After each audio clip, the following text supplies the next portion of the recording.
नमस्कार. सध्या कोकणात सड्यांवर आणि जंगलात एक पांढरट हिरवट रान फुलले. याला म्हणतात ओक्षी. शास्त्रीय नाव आहे जेटोनिया फ्लोरिबंडा. इंग्रजी नाव आहे पेपर फ्लावर क्लाइंबर. ओक्षी ही एक मोठी वेल किंवा पसरलेल्या झुडूप स्वरूपात वाढणारी वनस्पती आहे. मार्च ते मे महिन्यात कडक उन्हाळ्यात यावर फिकट हिरवट पांढऱ्या रंगांचे फुलांचे मोठे गुच्छ येतात, ज्याला बॅग्स म्हणतात.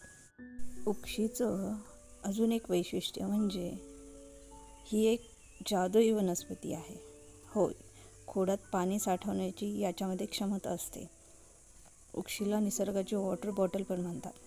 उन्हाळ्यात जेव्हा नदी नाले कोरडे पडतात तेव्हा वेलीच्या कांड्यातून पाणी मिळतं, जे जंगलात तहान भागवण्यासाठी एखाद्या अमृतासारखं काम करतं. शिवाय याची पानं आणि फळं अनेक आजारांवर औषध म्हणून वापरली जातात. उन्हाळ्याच्या आगमनाची चाहूल देणारं हे ओक्षीचं फूल आणि याची वेल तुम्ही पाहिली आहे का? कमेंटमध्ये नक्की सांगा. जर तुम्हाला निसर्ग आणि वनस्पतींची माहिती आवडत असेल, जाणून घ्यायची असेल तर अशाच नवनवीन माहितीसाठी चॅनलला सबस्क्राईब करा. पुन्हा भेटूया. धन्यवाद.